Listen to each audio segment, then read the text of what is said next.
எனக்கு வந்து 2 கால்லையுமே ஆப்ரேஷன் ஆகி நான் 2 வருஷம் பெட்டில் இருந்தேன்.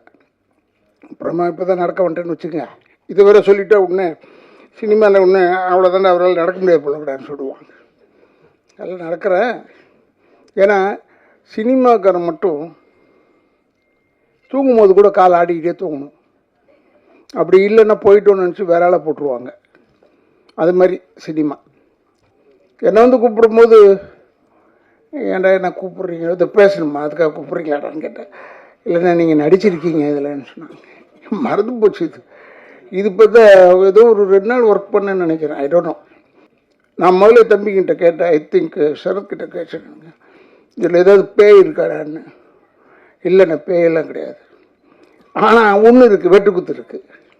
ஏதோ ஒன்று இருக்கணும்ல, ஏதோ ஒன்று இருக்கணும். வெட்டு குத்தாவது இருக்கணும், ரத்தம் இருக்கணும்.